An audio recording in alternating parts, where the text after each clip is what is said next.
Welcome to the Geostrategic Podcast. Saudi Arabia may have just rewritten the rules of the Middle East. A missile deal so powerful, so far-reaching, it could hit targets 3,000 kilometers away. The Hyunmoo 3, South Korea's secret long-range cruise missile, is now on Riyadh's radar. If this goes through, it could shift the entire balance of power from Tehran to Tel Aviv and beyond. Stay with us, because in the next few minutes, we'll uncover why this single deal could spark the next great missile race in the Middle East. Welcome back to the Deep Dive. We've been digging through quite a stack of material defense analyses, geopolitical reports, technical briefs, and they all seem to point towards this one big thing. Riyadh is really shifting towards, relying on itself strategically. So our mission today is to figure out why this particular South Korean system, what makes it so transformational, and what does it tell us about where the Middle East might be heading? Yeah, it's fascinating because the core issue for Saudi Arabia, it seems, isn't just tactical defense anymore. It's about getting, real long-term strategic deterrence. So the big question is, how does this specific system finally give them that counterstrike power they need against all these evolving threats in the region? This move, fundamentally, it's about changing the risk calculation for pretty much everyone in the Gulf. Okay, let's unpack the why. It's pretty clear Riyadh wants a huge boost in its long-range precision strike game. You've got the growing threat from Iran, obviously this whole messy regional picture with proxy wars, drone strikes. But surely the big turning point, the moment that really solidified this need, had to be those attacks in 2019, Abqaiq and Kurais. Oh, absolutely. That incident was, it was a strategic disaster for them. Iran, or its proxies, basically showed the world that Saudi Arabia's key oil facilities, the heart of their economy, were wide open. Existing air defenses just couldn't handle those low-flying drone swarms. But maybe worse than the physical damage was the realization, the sudden understanding that they had no way to hit back accurately, quickly, and at long range. If their strategic assets got hit, their only real option was risking their expensive manned aircraft. They needed a cleaner punch, something automated, something with reach. And looking back, you can see the desperation mounting over the years. This isn't their first attempt to get missiles, right? They go way back to the 80s with those Chinese DF-3s. That's right, yeah. The DF-3s were bought mainly as a statement, a strategic signal. But they weren't precision tools, not even close. Think of the DF-3 like a giant sledgehammer. It had the range, sure, over 2,800 kilometers, but the guidance, ancient technology, highly inaccurate. You could maybe threaten a city, a large area, but hitting a specific command bunker or a hardened missile site, no way. It just didn't have that credibility as a precision weapon. And since then, they've tried the Western route, but kept hitting roadblocks, especially with things like the U.S. Tomahawk. Exactly. The big wall there is the MTCR, the Missile Technology Control Regime. It's this voluntary agreement, basically, among major missile makers, including the U.S., and it really restricts exporting systems that can carry 500 kilograms over 300 kilometers. That rule has effectively kept serious Western cruise missiles out of Saudi hands for decades. So they look east, too, towards Russia, but that didn't pan out either. Correct. They explored Russian options like the Iskander K or the Kalibr NK. But there, the problem was mostly American sanctions CAATSA, the Countering America's Adversaries Through Sanctions Act. That basically penalizes anyone doing major defense deals with Russia. So they've been kind of blocked by the U.S. directly or indirectly at almost every turn for years. It really forced them to look for another option, someone non-aligned, but still technologically advanced. So looking at the Hyunmoo 3 now, it feels like the logical endpoint of all those failed attempts. It's like a strategic escape hatch from constraints imposed by Washington. Absolutely. It's forcing Riyadh to branch out, find new defense partners, and build capabilities that are truly their own. It's a massive technological jump from the sort of tactical, shorter-range stuff they've been limited to. They're choosing independence, really. Okay, this is where it gets really interesting, technically speaking. This Hyunmoo 3 system from South Korea, developed by ADD and Gagnex-1. People describe it as one of the most advanced, secretive, non-NATO systems out there. It is very secretive. And part of that is because it's not just one missile, it's a whole family.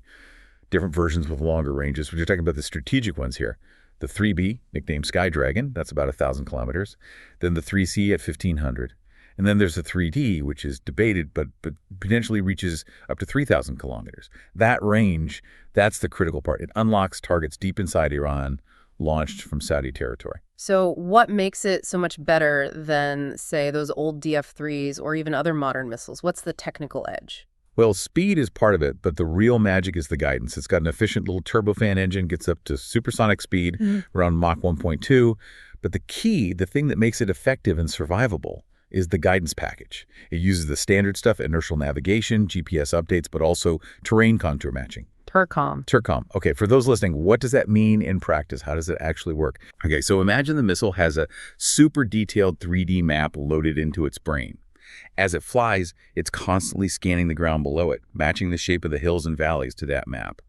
This lets it fly incredibly low, like hugging the ground, using the terrain itself as cover. It makes it really, really hard for radar systems to spot it until it's almost on top of the target. Very similar to how advanced Western missiles like JASSM or Storm Shadow work. Wow. Okay, so you combine that sneakiness and that precision with the sheer range, 1,000, 1,500, maybe even 3,000 kilometers. The strategic advantage seems huge. Suddenly, Saudi Arabia can hit Iranian military sites, command posts, maybe even those hardened nuclear facilities deep inside Iran, right? Exactly. And crucially, they can do it without sending their own pilots and expensive jets into Iran's increasingly thick air defenses. That lowers the risk massively, especially in the opening phase of any conflict. Plus, it seems flexible platform-wise, which fits that whole Vision 2030 modernization push. You can launch it from fixed sites, mobile launchers, those big TL trucks, and there's potential to put it on ships or even submarines down the line. It allows for a truly joined-up, long-range strike capability across their whole military, Army, Navy, Air Force. So if that's the tech, what about the politics, the ripple effects? Analysts are calling this one of the biggest strategic shifts in the Middle East in years. How does one missile system potentially rearrange the whole region? Well, you have to see who they're trying to balance against. Iran has, one of the biggest missile arsenals on the planet. Long-range cruise missiles like the Sumar and Pave, advanced ballistic stuff, even hypersonics now like the Fatah series. Iran uses this massive arsenal asymmetrically, to threaten critical infrastructure in the Gulf, U.S. bases, and so on. Right. So the Hyunmoo 3 finally gives Saudi Arabia some serious counterpunch capability in that game. What specific leverage do they gain? How does it change the dynamic? The main thing is credible, surgical retaliation. They get the ability to hit specific, hardened, important targets inside Iran with high precision.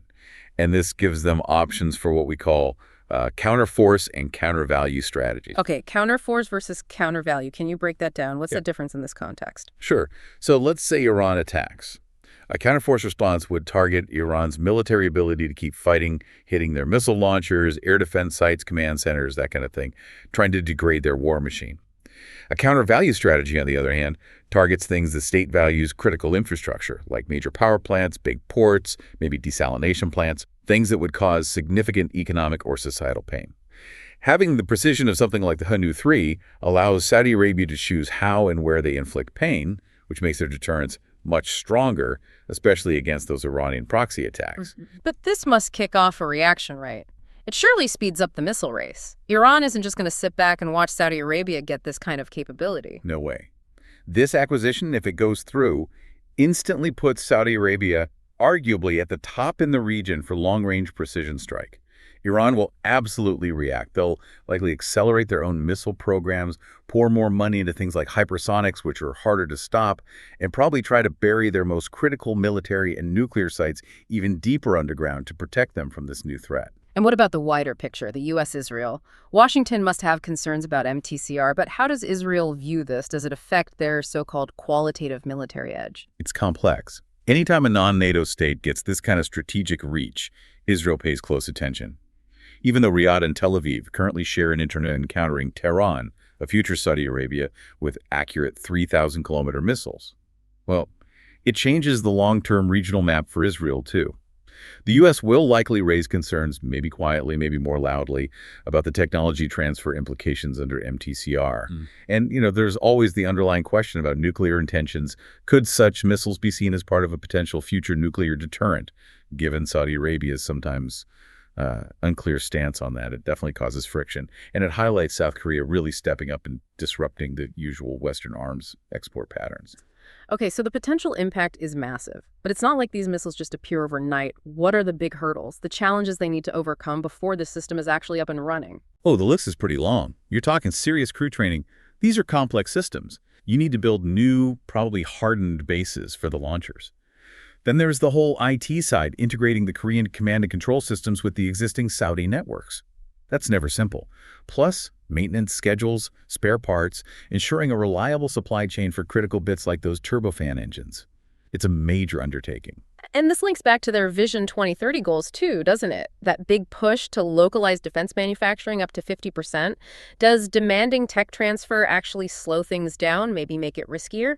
That's the real strategic balancing act, isn't it? If Riyadh pushes hard for local production of key parts like the guidance units or the missile bodies themselves, which is central to Vision 2030 that requires huge investment, billions of dollars, new factories, training a skilled workforce, it could add years to the timeline. But hang on, if demanding localization delays things by, say, 5 or 6 years, doesn't that give Iran a perfect window to develop counters or accelerate their own programs before the Hyunmoo 3 is even fully operational? That's exactly the trade-off. Self-reliance versus speed.